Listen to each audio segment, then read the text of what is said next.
Welcome to the Family Fork Podcast, a show about prioritizing anti-inflammatory nutrition so that you can lose weight, have more energy, and still feed your family meals that they will love. I'm Ashley Malik, and my mission is to give you simple solutions for nutrition so that you can finally reach the health and wellness goals that you have been after. Let's get started. One of the most common questions that I get asked about an anti-inflammatory diet is, what can I eat for snacks? So if you're hungry in the afternoon or even in the mid-morning, you're probably going to tend to gravitate towards your old standbys like chips or a chocolate bar or coffee, even if you're trying to clean up your nutrition and eat anti-inflammatory. So this question really does have a straightforward answer. And if you listen all the way to the end, we're going to talk about exactly what you should eat. But the question also deserves a bit more of a deep dive. So let's dig in to how you can use snacks on an anti-inflammatory diet and uncover exactly what you should be eating to feel your best. So for me, growing up, snacks were actually a really big part of my life. I mean, I remember coming home from after school, a long day of school, and I would have a snack and I would watch Days of Our Lives. Anyone remember that? I also remember like snowy days. My mom would stay home from work, and when I would come home, she would have these amazing homemade chocolate chip cookies. She was such a good cookie baker. So that was always a nice treat. And then even at bedtime, we would often have a snack, and it was something moderately healthy like fruit or Jell-O or maybe a homemade muffin. But interestingly, when I talk about this with my husband, he didn't grow up in the United States, and he thinks that here in this country, we place a really big emphasis on snacks. It just really wasn't part of his growing up. And he might be right. But when it comes to anti-inflammatory eating and an anti-inflammatory diet, I definitely think that there is a place for snacks as long as it's the right snacks for the right reasons. So when you're just starting out on an anti-inflammatory diet, it can be really easy to have unbalanced nutrients because you're learning a really different way of eating than you probably have before. And what I see is I often find women who are eating higher amounts of protein than they're used to, or than they have been before. They're eating the same two veggies because it's easy and they're not really sure like how to cook other veggies. And then there's a lot of confusion around carbs. So the nutrition isn't really balanced. And I get that. When I was starting an anti-inflammatory diet, I know for me, I was eating a ton of nut flour, like almond flour and coconut flour, which is not a nut, but almond flour, coconut flour, and all of it was really high in fat. And before I started eating anti-inflammatory, I really loved baking. And so as I got started in this new style of nutrition, I really needed to find anti-inflammatory alternatives. So I was just doing the best that I could and trying to basically replace like a one-to-one for things that I was eating with gluten and dairy and trying to find substitutes for those things. And so as a result, if you've tried this, you might notice that you end up with this like unbalanced nutrient profile throughout the day. So before we start looking at anti-inflammatory snacks that can fill in some of those nutrient gaps or to help keep you full throughout the day, there are a few questions that I want you to ask yourself. We've got 3. So the first one is, how much food am I actually eating every day? So I am always amazed at the women who tell me that they forget to eat during the day. So if this is you, I don't know how you do that. This is definitely not my issue. I prefer to eat a lot. And so I can't imagine not eating during the day. But if you're forgetting to eat, you're probably not having a good array of nutrients throughout the day. Now, there are various theories, but I really personally recommend eating 5 to 6 times a day. And I know that that seems like a lot, but if you're doing that, what you're doing is you're balancing your calories throughout the day And if you have this balanced food intake, it will usually mean that you have balanced blood sugar, especially if you're eating the right types of foods. When your blood sugar is balanced, you're going to have fewer cravings and you're going to feel like you need to snack less. It's just not going to be something that you think about. So I want you to ask yourself, how many times am I eating throughout the day? Am I getting a good mix of protein, veggies, carbs, and healthy fats? It's really, if you're looking to snacks to fill yourself up, it's really important to make sure that you're eating enough calories throughout the day in your major meals. So personally, I eat 5 times a day. I have breakfast, lunch, I have a mid-afternoon snack, dinner, and then a protein smoothie after dinner, because having a chocolate smoothie like later in the evening means that I'm not eating something unhealthy for a dessert, but it actually helps to fuel my body in the right way. So I'm really balancing my nutrients throughout the day. So I never feel hungry and I never feel like I need a snack. I also find that I have fewer cravings this way. So speaking of cravings, number 2, the second thing to ask yourself is, what did I eat for breakfast? So I know that it's really common to start your day with a bagel, maybe some coffee, maybe a flavored yogurt, or overnight oats are really common. And when you're eating anti-inflammatory, I often see women that are having high carb and or high sugar breakfasts, even though they're eating anti-inflammatory. Because like, for example, you might be having yogurt, it's coconut yogurt, but if it's flavored, there is a ton of sugar tucked into that. And so like we just talked about, the result is that you're going to have a big spike in your blood sugar, which is going to crash just as fast. And what that does is it leaves you hungry and tired and searching for a snack by like 10 or 10:30 in the morning. So instead, I really encourage you to start your day with a savory, protein-rich breakfast. So we want to think a little bit out of the box here. And I know this is going to sound weird, but I want you to think about like eggs, sauteed spinach, roasted broccoli. It's definitely okay to include some carbs, but you should absolutely prioritize your protein and your veggies. My breakfast bowl every day is roasted broccoli, grilled chicken, and brown rice, or sometimes roasted potatoes, and some kind of sauce or dressing. I really like bitchin sauce, which is like an almond-based sauce. Now, I know, I've talked to so many women. This is probably outside of your comfort zone for most of you, and that's okay. But I want you to consider, when you start your day like this, you are going to find that you have fewer cravings throughout the day, and snacking just won't be on your mind as much. So what I recommend is, if you struggle to get started with this kind of breakfast, I want you to look to last night's dinner and think about having that for breakfast. Because for dinner, we usually have a much more balanced plate than what you might normally choose for breakfast. And really, once you start eating like this and you realize how much energy you have, you will never go back to bagels and oatmeal again. All right. The third thing to ask yourself is, how am I feeling? Now, remember, I've mentioned a number of times that here at the Family Fork, we talk a lot about mindset. And so I want to do that right now. So if you're really craving a snack, I need you to check in with your feelings. Maybe you're anxious or you're worried. Maybe you're worried about a meeting or a presentation, or you're anxious about a difficult conversation that you had with your partner.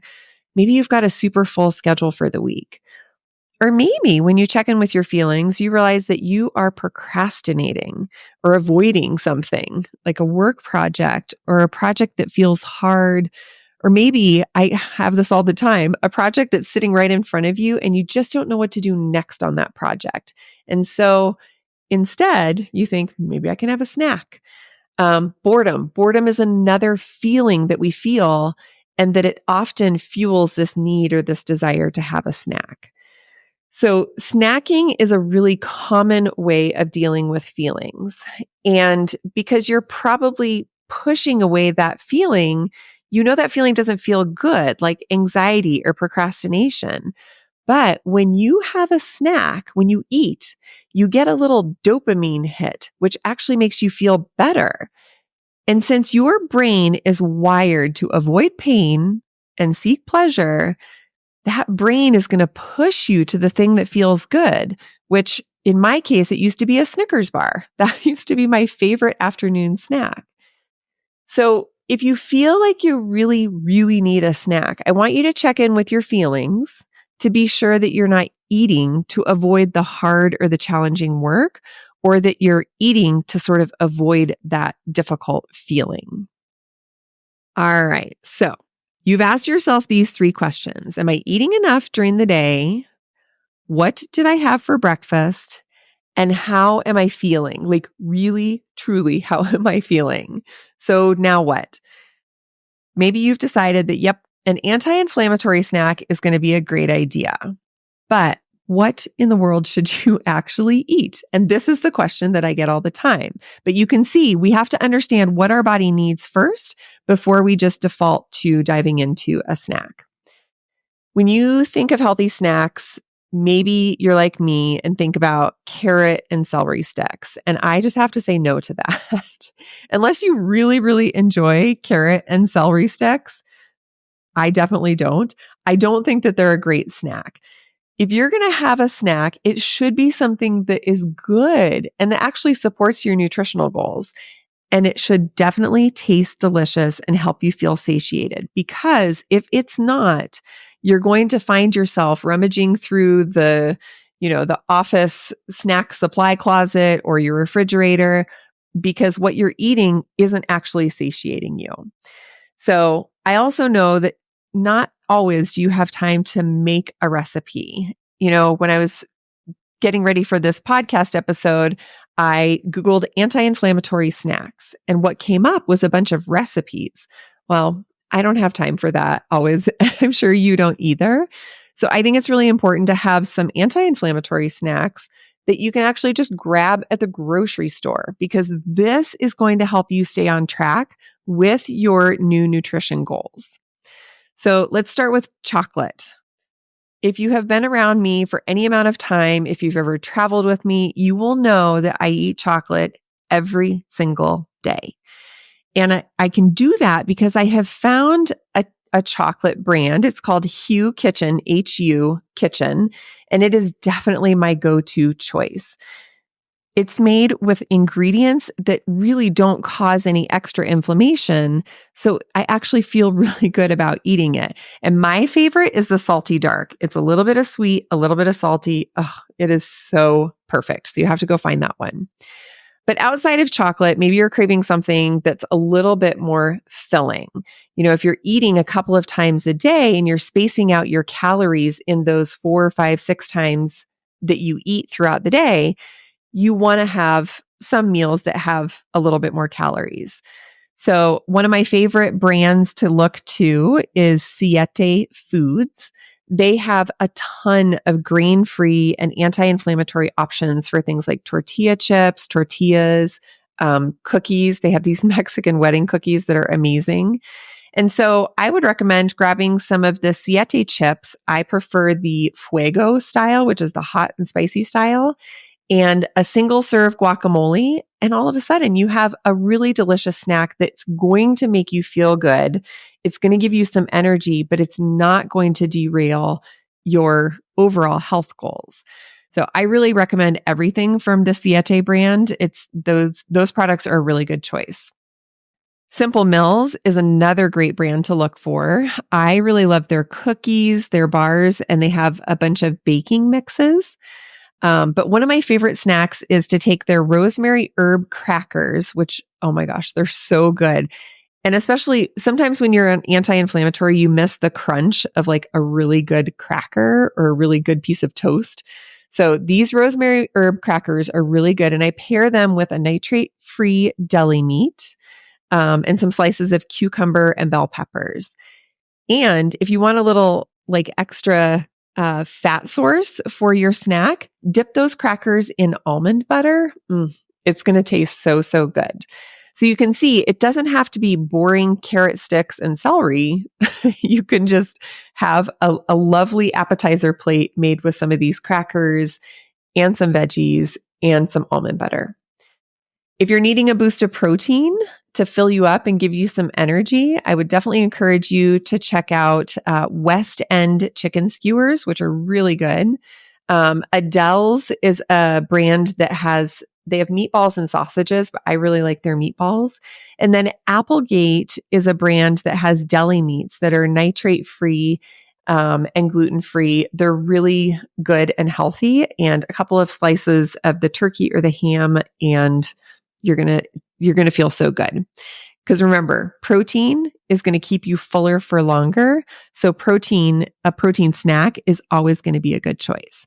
Now, let's talk about protein bars.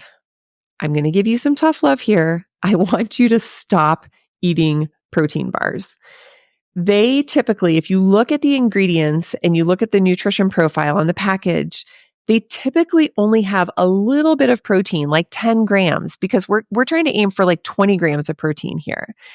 Also, these processed protein bars tend to be much higher in carbs and sugar. And remember, just like we talked about with breakfast, those carbs are going to give you a temporary boost in energy and alertness. But if you have a protein bar in the afternoon, you will crash before dinner time, and you're going to want a snack, and you're going to feel hungry, and you're going to feel tired. So if you need something that's on the go, or like something that's really portable or shelf stable, I've got a couple of brands for you to try. RX bars are really good. True Bar or Midday Squares. Now, when you're eating these, I want you to remember, watch the sugar content, because some of them are higher in sugar. And I really want you to pair these with another protein source, like a deli meat or sausages or something. The protein, quote unquote, protein bar isn't going to be enough on its own. So you really want to add some protein there if you really want to fill yourself up. Now, I know all of this probably seems really overwhelming, but if you just take a look at some of the brands that I recommended, look at your grocery store, find some of those brands, you're going to already start building a pantry that has some really good snacks for you. And I do have some tools to help you. So if you check out the Supper Club, I'm going to link to it in the show notes. In the Supper Club, not only do you get recipes for anti-inflammatory dinners, but I also give you my guides for breakfast and lunch options too. They're really, really great. And in the Supper Club, you get my grocery grab and go guide, which shows you exactly what to shop for so that your kitchen is totally stocked with these anti-inflammatory snack foods. And I'm also going to link in the show notes the 7-day dinner guide, which what you can do is you can make those dinners. It's a free guide. And so you can make the dinners in that guide and then use those leftovers for that savory breakfast that we talked about. When you're eating an anti-inflammatory diet, balancing your nutrients throughout the day is so important, especially if you want to feel good and have energy. And snacks are a great way to help round out your nutrition, especially if you know exactly what to eat. So check in with yourself first. Make sure that you've eaten enough, that you're having savory breakfast, and that you've done a feelings check-in. And then pick a snack from the things that I've talked about here so that you can fuel your body with your health goals in mind. Thank you for listening today. I am so grateful to spend this time with you. Be sure to connect with me at ashleymalik.com, where you can explore free resources, meal plans, and more.